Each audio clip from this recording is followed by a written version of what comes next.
अस्सलाम वालेकुम व्यूअर्स, उम्मीद है आप सब खैरियत से होंगे। आज का हमारा टॉपिक है लफ्ज़ मौजू की किस्में। लफ्ज़ मौजू की दो किस्में हैं। नंबर 1 कलमा। बामायनी लफ्ज़ को कलमा कहते हैं, जिसका कुछ मायनी और मतलब होता है वो कलमा कहलाता है। जैसे रोटी, चाय, सच, कॉफ़ी, बात ऐसे अल्फाज हैं जिनका कुछ मायनी और मकसद होता है। घर, मस्जिद, दफ्तर वगैरह, ये क्या कहलाते हैं? कलमा। कलमा किसे कहते हैं? जो बामायनी लफ्ज़ होता है और जिसका कोई मकसद होता है, कुछ मायनी होता है, कुछ मतलब होता है, उसको कलमा कहते हैं।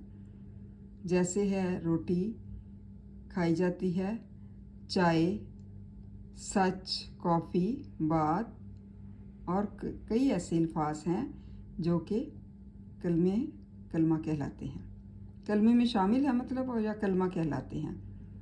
मिसाल के तौर पर रोटी पूरी दुनिया में खाई जाती है, चाय भी पी जाती है, सच, कॉफ़ी, बात ये सब क्या हैं? बामकसद हैं, इनका कोई मायनी और मतलब है।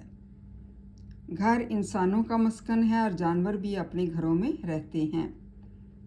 मस्जिद अल्लाह ताला का घर है और हम इसका एहतराम करते हैं।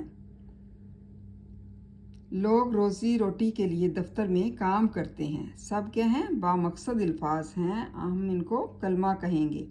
मतलब ग्रामर में ये सारे अल्फाज कलमा कहलाते हैं और ये लफ्ज़ मौजू की पहली किस्म है।